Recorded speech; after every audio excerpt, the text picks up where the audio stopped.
In this first video, we'll be looking at a bit of an introduction to trig in grade 12. And you'll see that I've broken it down into these different parts over here that I've listed. The first thing that we're going to be discussing in this video is the tools that you have to answer any type of trig question. So basically, the way I want you to look at trig in grade 12 is a little bit like this. You can break it down into two sections. The first being the tools that you are given, and the second being the questions that can be asked. So the tools that I'm talking about, that would be things like the reductions that we dealt with in grade 11, things like the cast diagram. We could think of things like co-ratios, where we swapped between sine and cos. We could think of things like negative angles. We've got obviously our identities. We did two main identities in grade 11, but in grade 12 we introduce you to two more, and that is the idea of compound angles as well as double angles. So those are the two new identities. And then we also teach you general solution. Now, a lot of this has been covered already in grade 11. We just expand on it in grade 12 by introducing you to a few new ideas. So those are the tools that you are given. What about the questions? Well, the questions that you are given, they look a little bit like this. We can give you those diagram type questions, and you had them in grade 11, except now we can involve double and compound angle identities.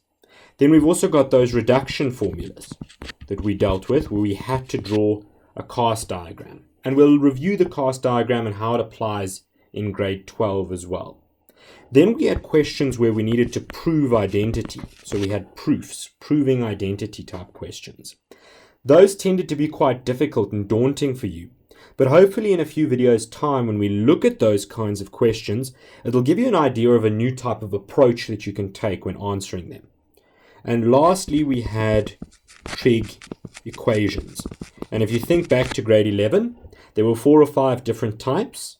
All those types still apply, except now we have new identities, these compound and double angle identities that we can use that can sometimes make these equations a bit easier for us to answer. So that's an overview of what trig is going to look like in grade 12, where we're going to give you tools and you have to take those tools to answer any type of question that we throw at you. So let's go on then and quickly review our reductions, co-ratios, and the identities and so on that we're going to deal with in matric.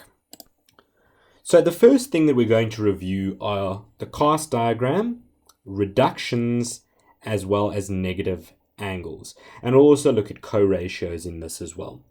So if we go and draw ourselves out a cast diagram, it should look something like this.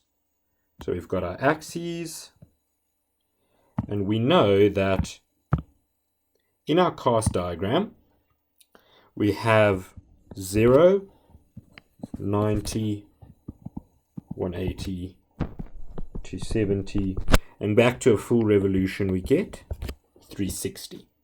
Now the basic reductions that we dealt with in grade 11 were firstly our 180 minus theta, and that took us back into the second quadrant.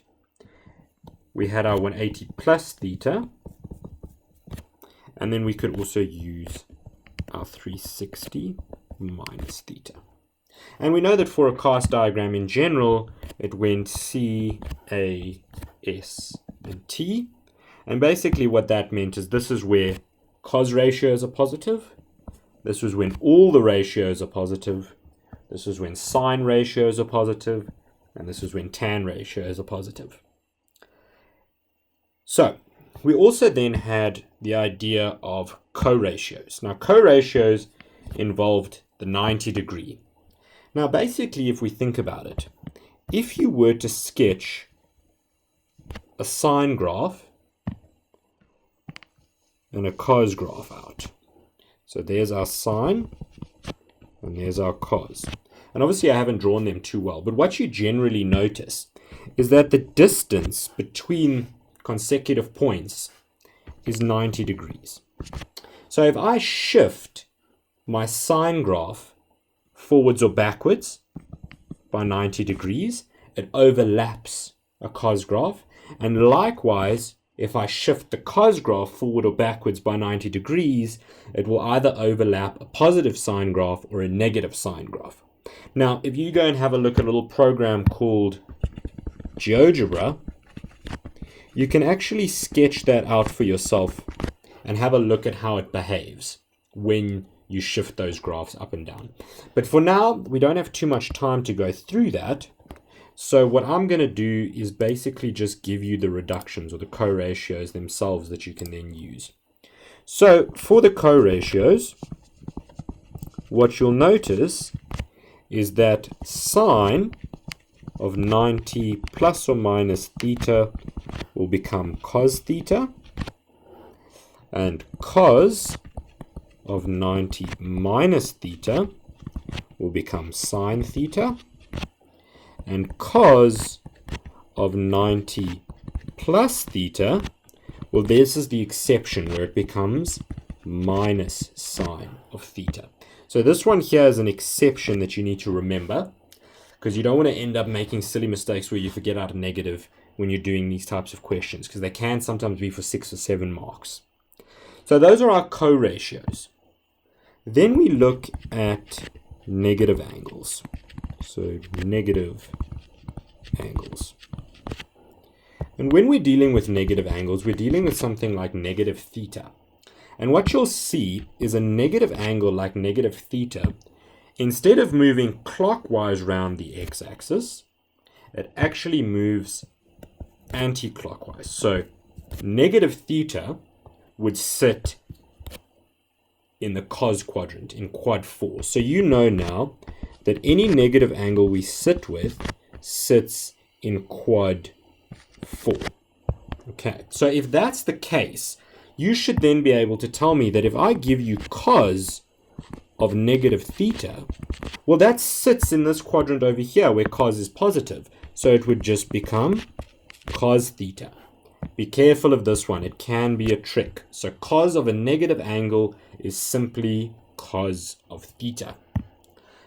However, if that still stands for sine of negative theta and tan of negative theta, well, now we know that they both sit in this cos quadrant. So if they sit in the cos quadrant over here, we know that they're both going to be negative. So sine of negative theta becomes negative sine theta, and tan of negative theta becomes negative tan of theta.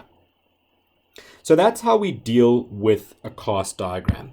And be sure to fill this in on every single page that you have in your trig exam.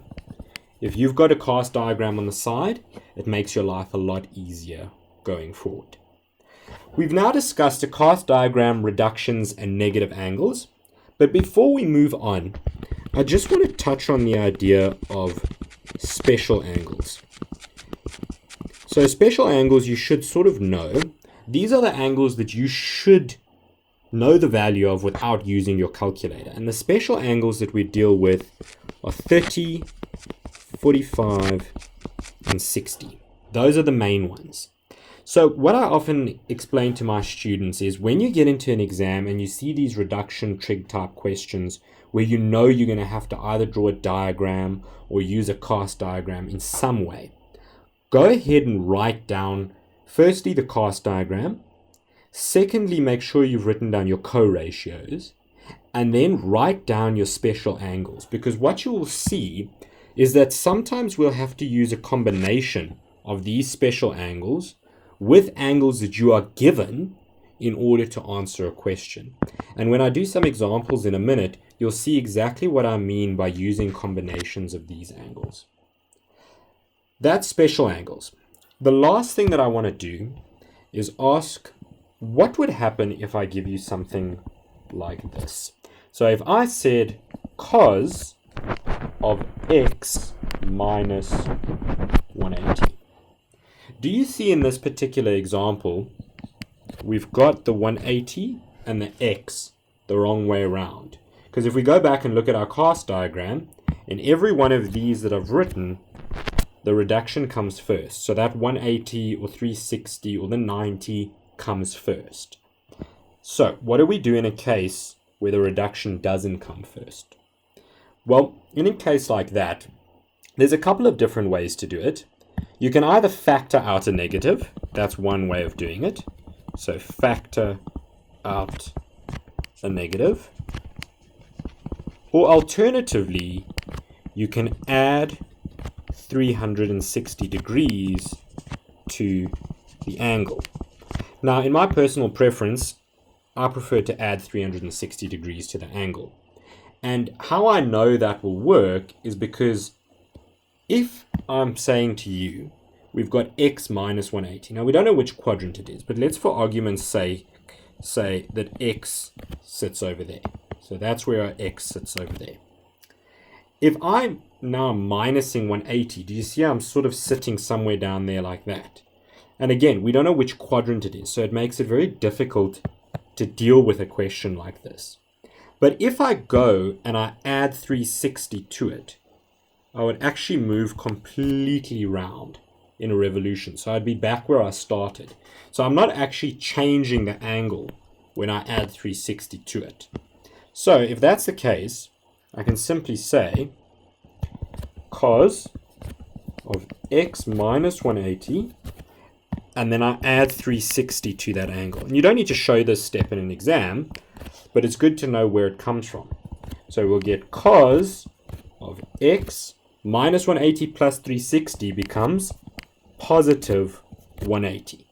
Again, we've got the angle and the x the wrong way around, but we've got a positive in the middle there. And when we're adding things together, it doesn't matter which order it's in. So we can write this as cos 180 plus x. We know that 180 plus x is in tan's quadrant. So if it's in tan's quadrant, it's negative. So we would get negative cos of x. So that's just how we deal with it when we have the symbol or the angle of some kind written the wrong way around from the reduction. So just bear that in mind going forward. Now we're going to look at identities. Going back to grade 11, we'll recap those ones first. So in grade 11, we dealt with two identities. The first identity that we dealt with is the fact that tan of theta is sine theta over cos theta. So that was the first one, nice and easy, and most of the time when we were proving identities, all we had to do was to either change sine over cos to be tan, or tan to become sine over cos. The second identity that you dealt with in grade 11 was called the squares identity. The squares identity. And how that looked was cos squared theta plus sine squared theta is 1. The problem with this identity is it sometimes got tricky where we actually have to change 1 in an identity to cos squared plus sine squared. Or we could slightly rearrange this in some ways. So I could also rewrite this as sine squared theta is 1 minus cos squared theta. Do you see how in this one over here, all that I'm doing is moving the cos over to the other side? And I could do the same with cos squared theta. So I could write cos squared theta is equal to 1 minus sine squared theta. But some sort of trick that you guys would often miss is the fact that this and this is both an example of dots. So this could actually be written out as 1 plus cos theta times 1 plus, or 1 minus rather, cos theta. Likewise over here, this could be written as 1 plus sine theta times 1 minus sine theta. So again, a bit of factorizing in there that you could use to help you simplify expressions and prove your identities a little bit more easily. That, though, brings us to the identities that you deal with in grade 12. And I'm sure you've seen there's actually a few more now. The first ones that we deal with in grade 12 are what we call compound angle identities. So compound angle identities. And in fact, these new identities are fairly easy to work with, actually. So these are the compound angle identities that we've got. And just remember that for grade 12, you're actually given a formula sheet for your prelims and your final exams. So you're given a formula sheet, and they will have these identities on them.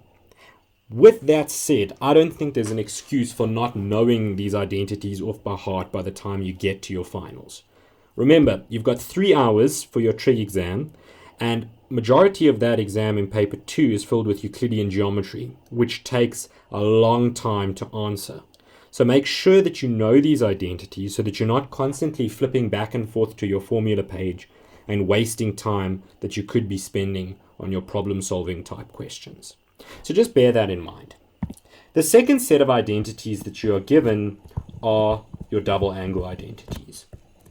And I hesitate to say this, but generally speaking, I would say the double angle identities tend to be a little bit more popular when you're writing your final matric exams. But again, it all depends on what you're given, and you need to know all of them off by heart.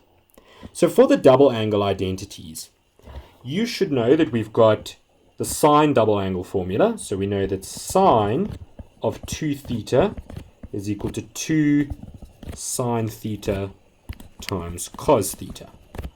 There's your one identity. But what I like to tell my students is look at your identity and maybe rewrite it in a different way.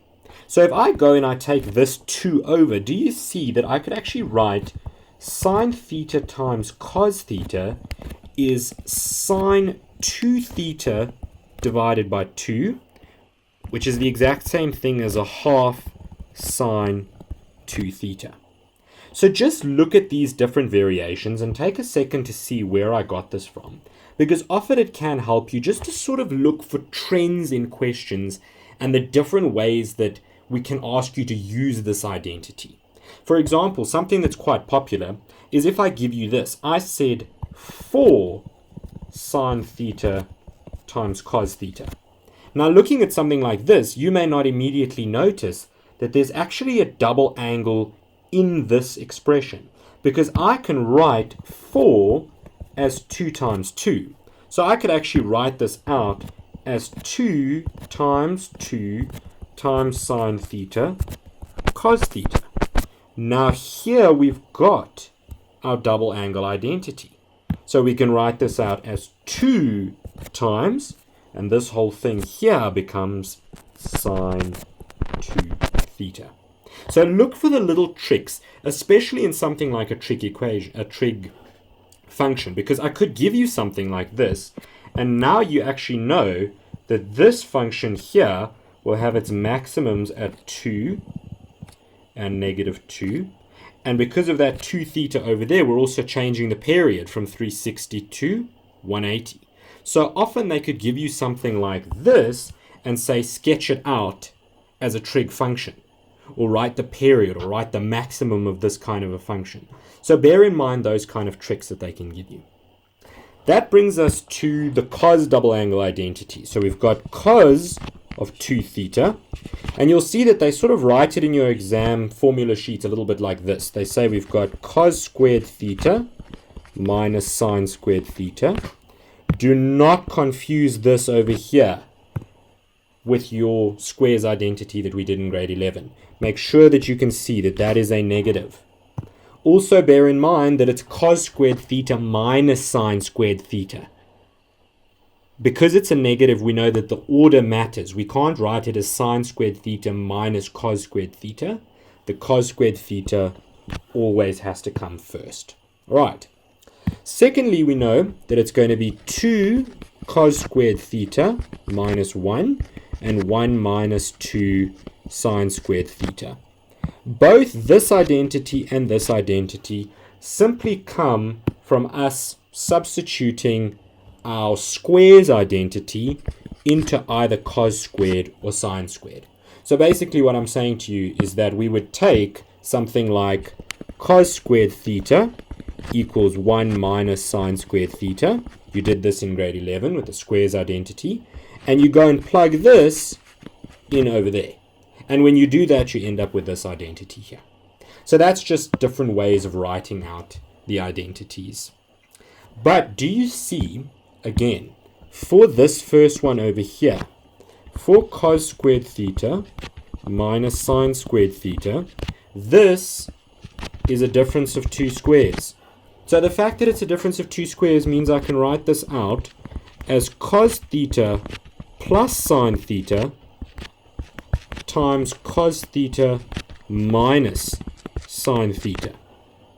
When proving identities, grade 12s, you need to be looking out for so many different things.